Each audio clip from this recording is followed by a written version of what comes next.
वक्त की बड़ी खबर आपको बता दें, मानेसर मेयर के पति के खिलाफ मामला दर्ज किया गया। मेयर के पति राकेश हयातपुर के खिलाफ मामला दर्ज हुआ है। दो अन्य मानेसर नगर निगम के पार्षद के खिलाफ भी मामला दर्ज किया गया। डीटीपी विभाग की टीम पर पथराव करने के मामले में बड़ी कार्रवाई की गई। कांकरोला गांव में अवैध वेयर हाउस तोड़ने टीम गई थी। खेड़की दौला थाने में मामला दर्ज किया गया है। मानेसर मेयर के पति के खिलाफ मामला दर्ज किया गया। इसी खबर पर ज्यादा जानकारी के साथ हमारे संवाददाता संजय राठौर जुड़ चुके हैं। संजय, एक्शन लिया गया है, क्यों ये कार्रवाई की गई? जी बिल्कुल भावना, मैं आपको बताना चाहूंगा, मानेसर नगर निगम मेयर पति के खिलाफ एक बार फिर मामला दर्ज हुआ है।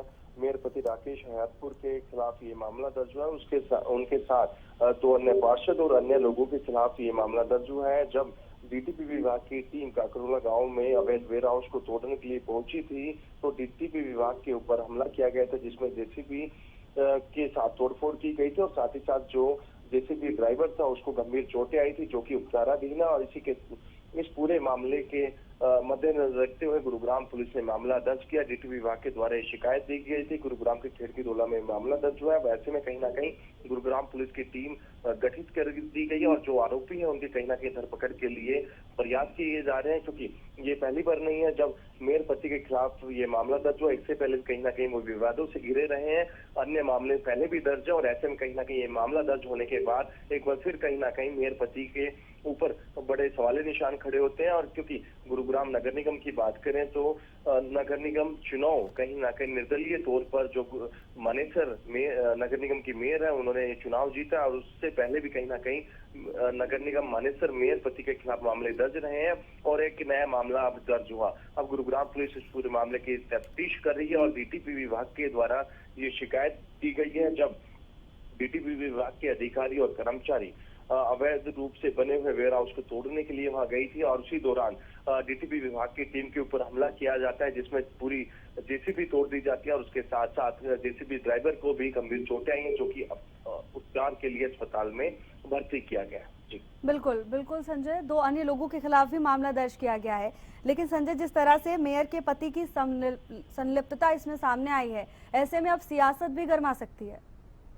बिल्कुल लाजमी है। जिस तरीके से मानेसर इलाके की बात करें तो निर्दलीय तौर पर जो नगर निगम मानेसर की मेयर है उन्होंने चुनाव जीता है और ऐसे में कहीं ना कहीं वो चाहे राव नरवीर सिंह हो, खुले मन से भी वो चुनाव के दौरान में साफ तौर पर यही कहा था।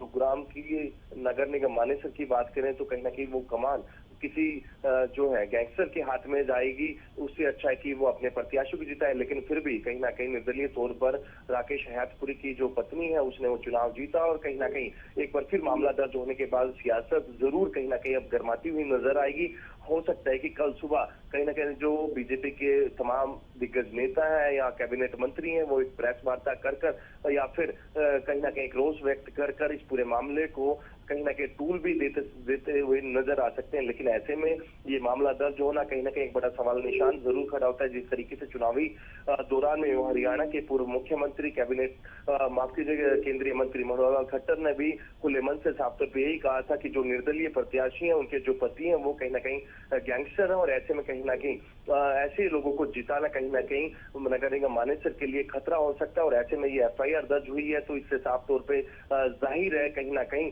मानेसर नगर निगम में जिस तरीके के हालात है वो कहीं ना कहीं साफ तौर पे आप देख सकते हैं कि एक बार फिर जो मानेसर मेयर पति हैं उसके खिलाफ मामला दर्ज हुआ। इससे साफ हो सकता है जिस तरीके से चुनावी मैदान में या फिर चुनावी मंच से ये बात कही गई थी वो कहीं ना कहीं अब सच साबित होती नजर आ रही है। बिल्कुल संजय, और अन्य लोगों के खिलाफ भी मामला दर्ज किया गया है। हालांकि देखना होगा आगे क्या कुछ कार्रवाई होती है। धन्यवाद आपका तमाम जानकारी के लिए।